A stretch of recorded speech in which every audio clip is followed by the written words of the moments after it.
So the largely black and almost teal-coloured car, isn't it, that sits there on pole position. Number 4 is Bradley Smith. He's got the orange car of Jack Lang alongside, who has just positioned his car, pointing with the nose of it down the hill a little bit, which is the right thing to do at Brands Hatch when the start-finish line is not absolutely on the level. And then, of course, we've got the green car of Tony Wells alongside the largely red car of Brian Caldwell. And just to pick out the colours on the third row of the grid, it's another red car, but with the silver-grey flashes to it, of Steve Burgess alongside another red car, but with the subtle white and yellow livery to it in the hands of Brian Murphy. They're the colours on the first few rows of the grid. And with the last row of the grid just coming into position now, Andy Chittenden brings his car to a halt. John Glendenning comes to a halt. The green flag waves at the tail end of the field, and we are about to get the race underway. The red lights are about to come on, which they do now. As the revs rise, Bradley Smith and Jack Lang on the front row of the grid again. A bit of creeping from Brian Caldwell, and well, poor old Jack Lang goes nowhere. He stalls the car, eventually gets the engine fired into life, but he's gone absolutely backwards through the pack. He was not happy with his first start. He's going to be less happy with that one, as off and into the gravel trap by the look of things goes Brian Caldwell. We've also had a spin and someone else is involved in the gravel as well, and we've got out front and leading the race at this stage, heading downhill in towards the braking area for the left-hander at Graham Hill Bend. It is going to be the number 4 car that leads in the hands of Bradley Smith. It's Steve Burgess in second, and we've got more cars spinning on the exit of Graham Hill Bend, which are not going to get avoided. Contact side on with one car and another. We've got suspension damage to other cars. I have a feeling, Alan, we might need a safety car. You know, we started 10 minutes early. Yeah, there was a reason, wasn't there? Yeah, it does make you wonder, doesn't it? That's a real shame. They were able to get through the first lap without any real problems, and this time there was just nowhere for them to go down there at Graham Hill Bend. So inevitable contact. Marshall's in attendance, and unfortunately, yeah, we've got a car which is stricken right in the middle of the track as well, and the Marshalls are bravely there working with the car. Double waved yellows, of course, down at Graham Hill Bend, and they need to organise themselves a bit more carefully under double waved yellows. The Marshalls standing back from the car, which is still stricken on the exit of the corner, but they're still coming through Graham Hill Bend at a reasonable pace, aren't they? And quite rightly, the Marshalls have stepped back from the car in order to facilitate the removal of that car. So now the rest of the field have all come through. The Marshalls can get back to the important business of trying to move that car, which at the moment seems to be locked in gear and going nowhere. And they're doing a universal indication that we need a lift. A suspended tow, yeah, absolutely. That's unfortunate. Gary Patterson, wasn't it, who the initial spin down at Graham Hill Bend came from John Caldwell, who sort of lost his car and was at 90 degrees to the circuit, and while some jinked one way and avoided it, it was rather unsighted Gary Patterson, who just couldn't get on the brakes in time, so made contact with the side of John Caldwell's car, which has limped its way back into the pit lane, John Caldwell's car, but it's Gary Patterson that sits slap bang in the middle of the circuit at this stage. The other car that's also involved as well is number 6, which is Barry Liversidge. His car is the one that's on the grass on the inside of Graham Hill Bend. And we've also got they've only done a couple of laps. We've also got a 5-second penalty for car number 24 for exceeding the circuit limits already. Well, they've only done a lap and a bit. So someone's been a bit enthusiastic, haven't they, at the start of this race? Yeah, that must have been... I'm trying to work out, because you have to get the warning first of all, don't you, before you get the before you get the 5-second penalty. Well, what's even strange is that we don't have a car number 24. I'm just looking down for it. I'm as perplexed as you are. Incident turn 3, maximum caution, 5-second penalty for car 24. Let's see if there's any other cars that end in 4, shall we? Number 14. 14 is the only one. But that's the only one, yeah. Which is currently in 11th place. Yeah, so the D&G recovery unit doing a great job already, have got the tow rope attached to the car of Gary Patterson, and are going to hopefully just get that car dragged out of the way. I think it's more sort of the fact that the engine wouldn't start, it was locked in gear, but let's have a look. The tow rope's on. I think they're going to wait for the field to pass through, and then hopefully, if that car's now got a neutral, or at least the driver's foot is on the clutch, it might just disengage whatever the problem's been with that car that prevented it leaving the scene of the crime as such. So safety car picks its way through, and the clock's still continuing to tick. 13 minutes of this race to go. Bradley Smith leads at the wheel of number 4. Second is number 2, Steve Burgess. Third is number 3, Tony Wells. Fourth is 57, which is Brian Murphy. Fifth is number 66, which is the sole remaining Caldwell now, which is Brian Caldwell. Mark Richards, number 52, is in 6th place. Then it's Joe Stables, number 95, in 7th. In 8th position is number 46, that's going to be Tom Harvey. In 9th place is number 5, which is a former Caterham racer, Jason Redding, and completing the top 10. Car number 16 there in 10th position, that's Stuart Maloney that completes the top 10, who is all the way from Barbados to race with us this weekend. You can see the Barbados flag proudly sported on the front of that car. He's the man that actually owns Bushy Park, the race circuit out in Barbados, which it's a circuit they've done a lot of redevelopment to over the last few years. It's a horse racing venue there as well, but they've spent a lot of money on Bushy Park. Yeah, an amazing venue as well. I've never been there, but I would love to visit. And as the field make their way down, it's looking as if the car which is on the grass on the left-hand side after the exit of Graham Hill Bend, I think can stay there. The car that was stricken in the middle of the circuit has been recovered up towards the Armco on the grass on the left-hand side of the Cooper Straight. So I think we're probably going to be ready to get racing back underway as they thread their way through. The only thing we haven't spoken about, Mark, because we haven't really had opportunity, and the lights are still on the safety car at the moment because the recovery vehicle still has to come back.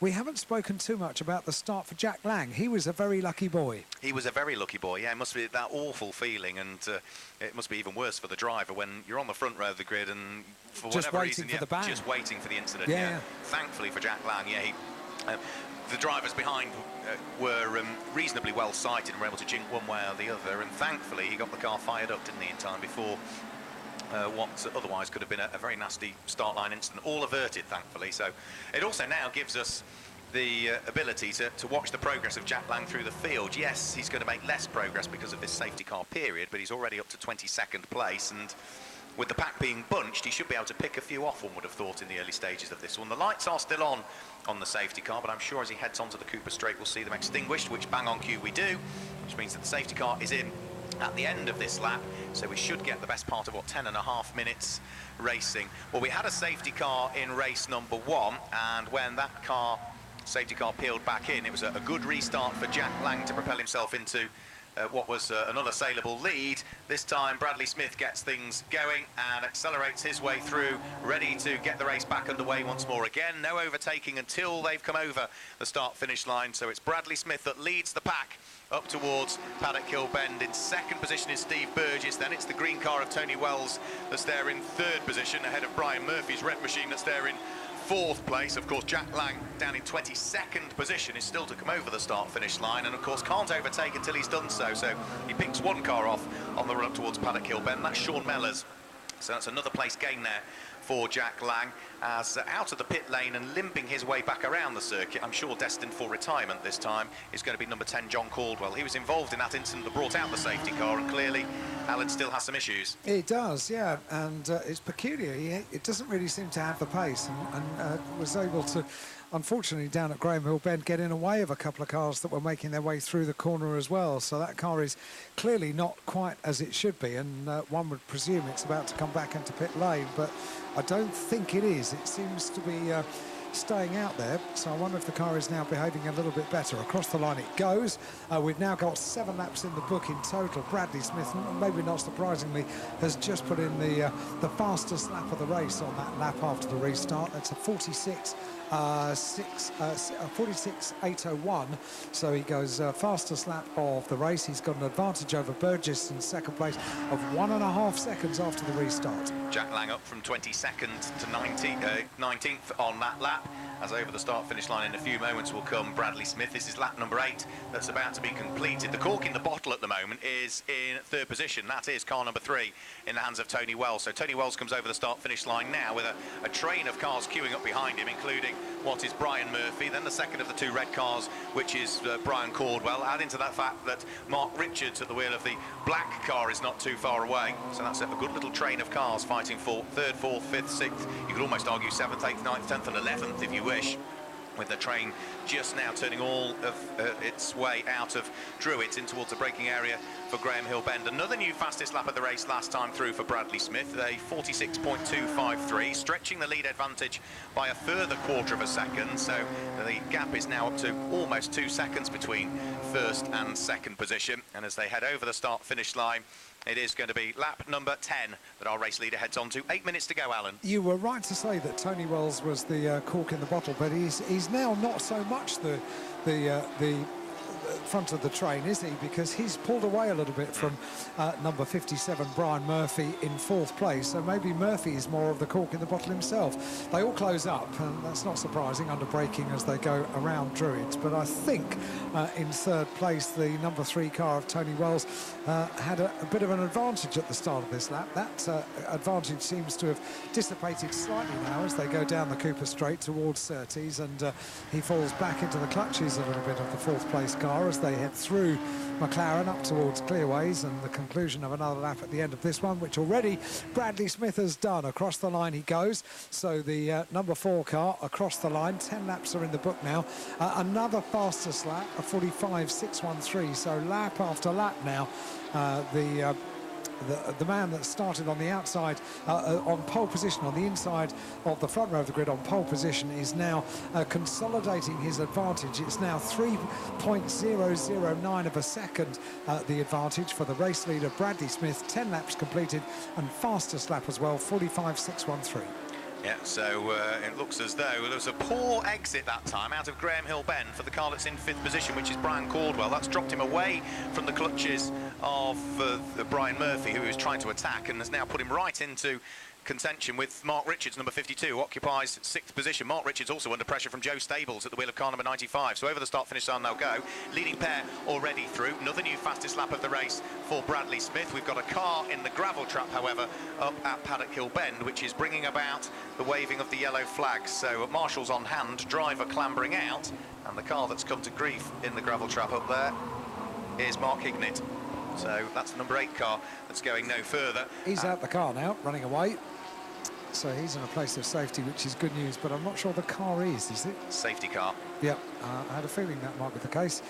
So a recovery required, and this is difficult. Bradley Ellis is up here in the commentary box with us once again. I know you're working, Brad, and you're watching your driver, but when the safety car's out, you don't have to worry too much about him.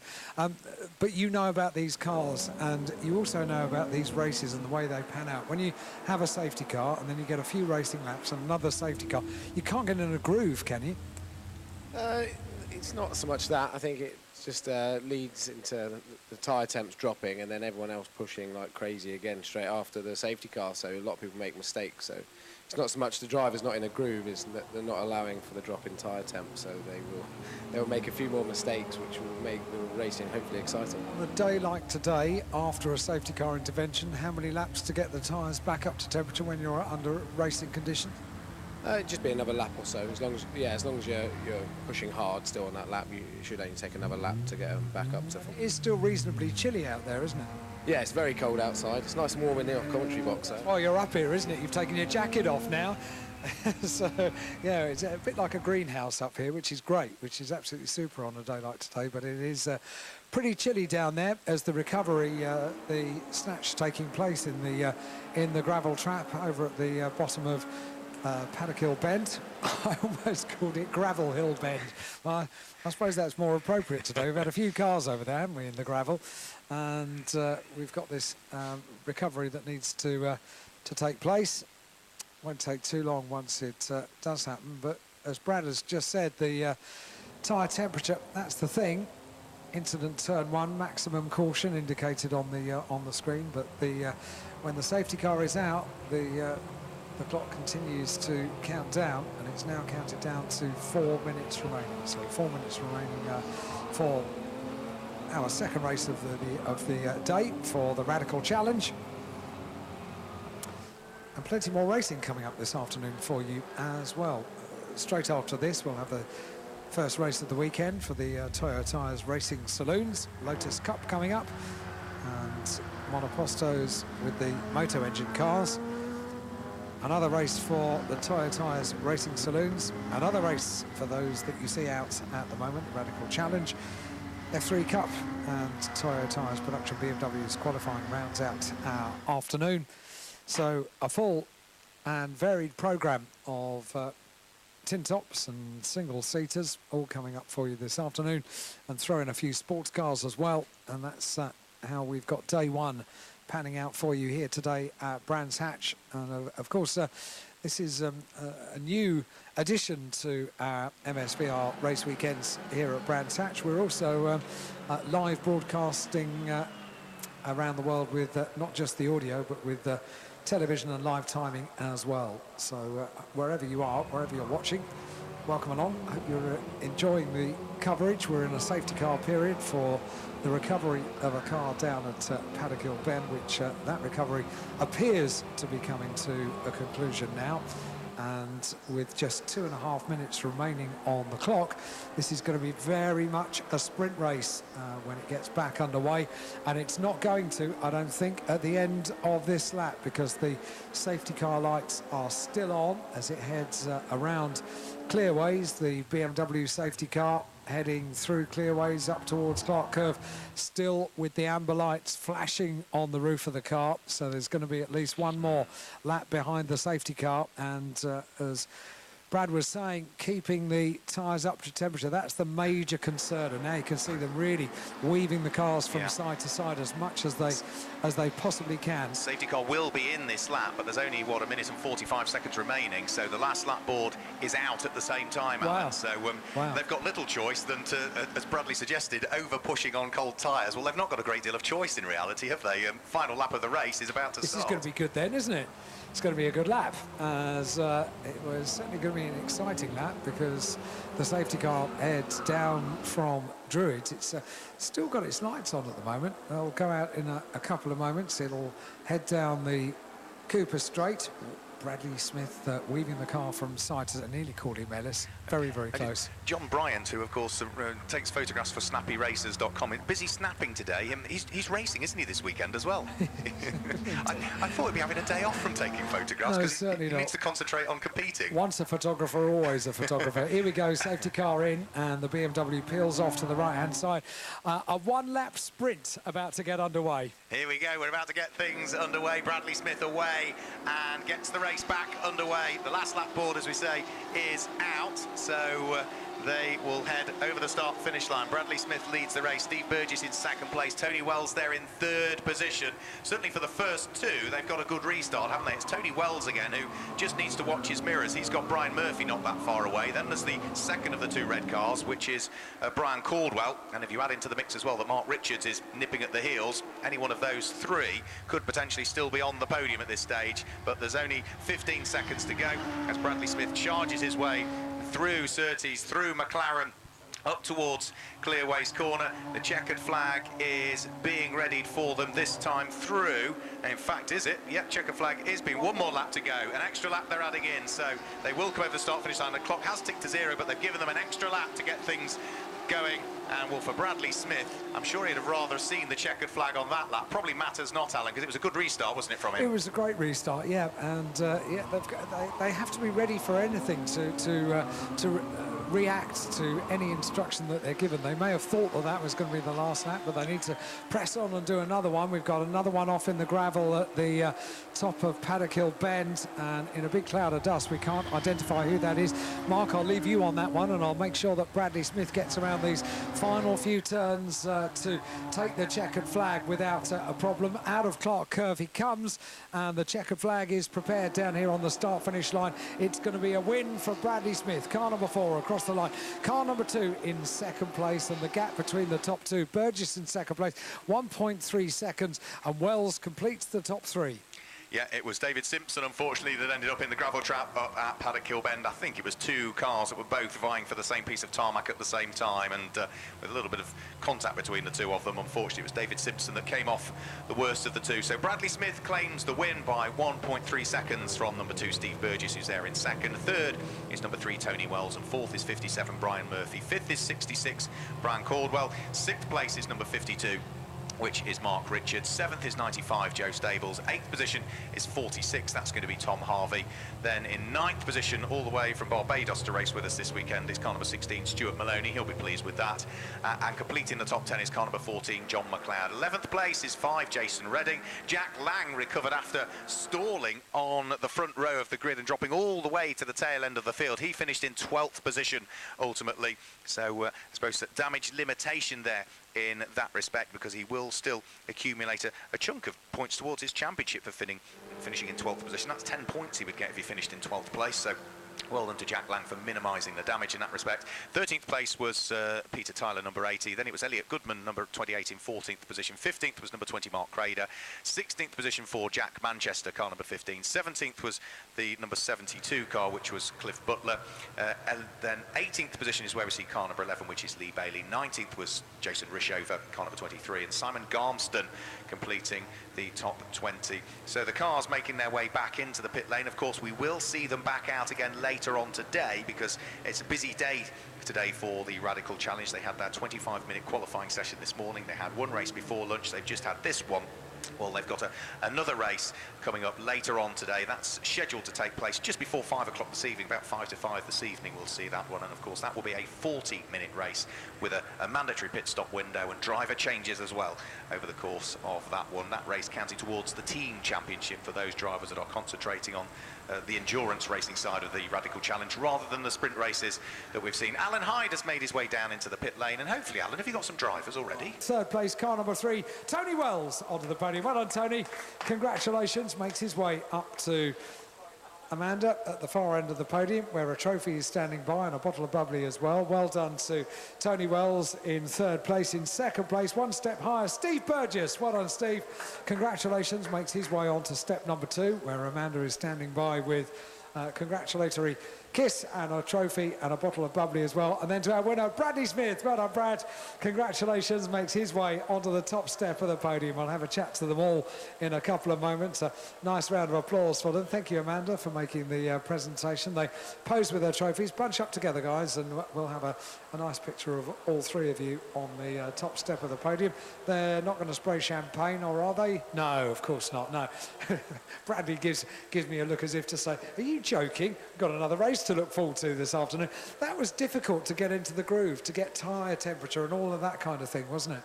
Yeah, definitely. I mean, you know, the temperature compared to yesterday is a lot cooler, so how we set the car up, it's completely different. So yeah, just especially with the safety car, trying to keep it warm and make sure we get good restarts. Well, looking at the weather forecast, yesterday the high was 22, today the high is 11. It's half the temperature. That makes a significant difference, doesn't it? Yeah, definitely. You know, we've had to make some tweaks on the cars and stuff, you know, just to get the tyre working, but no, it seems paid off. It really did. The restart was good, the start was good. Yeah, definitely. I mean, previous years here, I've had awful starts off of pole, so I made sure plenty of wheel spinning, and at least we can get away. But well, Jack got the terrible start today, didn't he? Did you notice? I didn't, to be honest. I was focusing on sort of stopping the wheels from spinning. But you know, I mean, you know, he's come on strong, and I'm sure he'll be bounced back in the next one. I'm sure he will. Very good. Well done. Steve Burgess made one further step up on the podium. Yeah, that's a good race. I got a nice start. Everyone else around me was wheel spinning, but I managed to get the power down.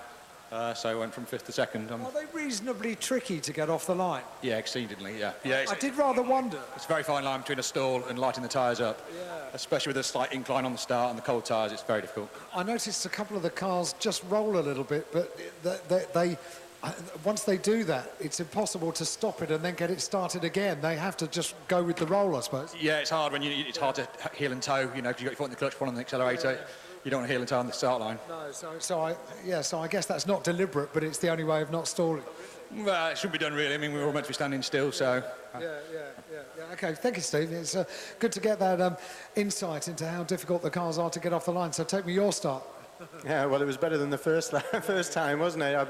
I bogged down with not enough revs in race 1, so race 2 was really good. But again, Brian was like a missile off the... I mean, I got a good start. Bradley got loads of wheel spin.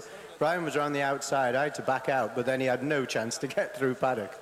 So, it was a busy opening lap as well, wasn't it? Much busier than race 1. Well, yeah, and then I got bogged down in 5th gear after paddock, so Steve got me into Drews, and after that it was well, 2 safety cars didn't help, did they? Didn't you? You didn't get too many racing laps, did you? It was difficult to find a rhythm, but the car was much better then, so that was good. Okay, very good. And another race to look forward to. Busy day for you lot. Yeah, it's all right. Keep fit. It does keep us fit. Thank you very much indeed. Well done to all three drivers on the podium for our second race of the day for the Radical Challenge. Thanks to Amanda for making the presentations. Tony Wells, we just heard from in third place. Steve Burgess in second. And a very happy winner, Bradley Smith.